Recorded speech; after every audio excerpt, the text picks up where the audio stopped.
What's up, YouTube? It's been a minute. It's been here. Today, I am making a video for the first time in a long time to rant about the Timberwolves and Karl-Anthony Towns' untimely injury and just kind of the state of affairs and how I feel about it. And yeah, so we're going to go from there. So, Timberwolves are currently 10 and 11. They haven't looked very convincing in any of their wins. They played really well versus Indiana. They had everybody of the starting five really contributing and pretty much filling um, the exact role that you'd want them to play. But besides that one win, they really haven't been convincing. They've given up a lot of big leads that they had. They've been terrible in the third quarter. A lot of their momentum from last year's series versus Memphis seems to have carried over, where they have convincing leads um, going into halftime, and then they just fall apart in the third quarter. The offense, Finch has been trying to play a flow offense where he kind of just lets the players figure it out and go on their own, which to me hasn't really been working because when you think about Gobert's effectiveness, he really needs to be in like structured pick and roll offenses. And even though D'Angelo Russell has tried to play that style with him, it just really hasn't worked very well. It seems like what is happening on defense is Gobert sets the screen, D'Lo gets it and drives, but then instead of the help defender who is originally Gobert's defender coming on to D'Lo, he steps back, and so basically, long story short, the pick and rolls are resulting in like D'Lo open mid-range shots instead of open dunks for Gobert, and obviously a Gobert dunk is a much more effective shot than a D'Lo open mid-range. And D'Lo has been middling on those shots, so the pick and roll has been rendered not super effective for Gobert. Other issues. Anthony Edwards, it'd be great if he could, maybe show up before the fourth quarter or late in the third quarter in some of these games. Um, it's far too common for him to coast in these games. He went into, I believe, the fourth quarter with 4 points on Sunday versus the Warriors, and he finished with like 20 something. But why do you only have 4 points going into the fourth quarter? Same for Towns sometimes, but less often is that he was doing that kind of stuff. But on the subject of Towns, he's injured now. We don't really know the severity of the injury, but he's going to be out for a while. This could be pretty dang rough for the team, considering, he was, I would say, our best player so far this season. He had really come along nicely as far as his passing went. He was averaging like 5 or 6 assists a game, which is really impressive for a guy who's basically a center.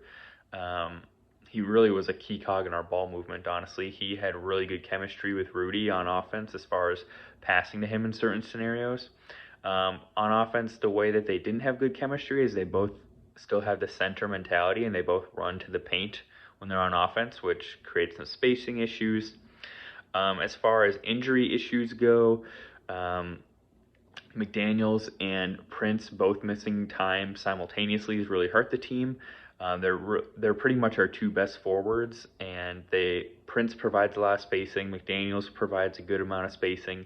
So missing them both and having to rely more heavily on the likes of like Kyle Anderson and Austin Rivers has been tough.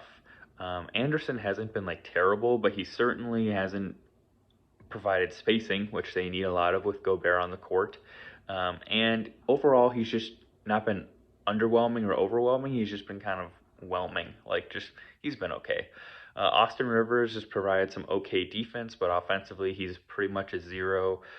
They also have been missing Jordan McLaughlin for a couple games. So you might think, he's a backup. What does it matter? But he's really been our best table setter on offense, so missing him has really hurt the team quite a bit. Um, I think he's been out for like 3 or 4 games or so at this point, and I'm pretty much ready to hit the panic button, not on the Gobert trade overall, but on the season as it is. People will say, "Oh, they're only 20 games in, they're only 21 games in." Well, yeah, but they haven't shown any progress as far as gelling and being cohesive. Um, you know, Ant seems to not gel with Gobert well as far as play style. Um, Ant has barely passed him the ball on pick and rolls. In general, I know I'm being critical of Anthony Edwards, but much for whom much is expected, much is required, or whatever, however that statement goes. Um, Ant barely ever passes. He barely ever moves off ball. We need more from this guy. This trade was made with the anticipation that Ant would basically become a 25 5-5 All-Star this year. And he simply is not that. He really, for as much as people want to say Ant developed well between his rookie and sophomore year, it was much more minor than people want to admit.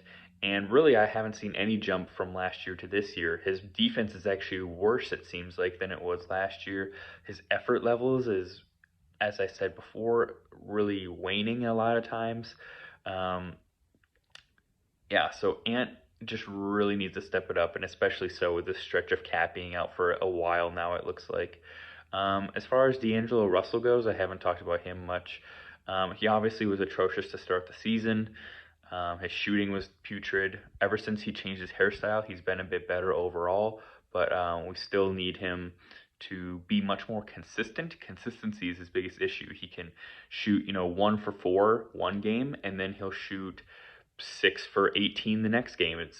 We need to find a more consistent role for him in the offense, and he himself needs to pick his spots better and just become more consistent overall with how he approaches his role on the team. Gobert, my only issues with him are he's oftentimes getting boxed out by like 6'4", 6'5", 6'6" guys and letting the offense get offensive rebounds when he's supposed to be the Stifle Tower and getting all these rebounds. He is leading the league in rebounds, but I feel like I watch so many games and he just lets the small dudes on offense get the ball. So it's just frankly unacceptable. And it's not really all his fault because he's really the only one trying to rebound. The rest of the team doesn't seem to care whatsoever.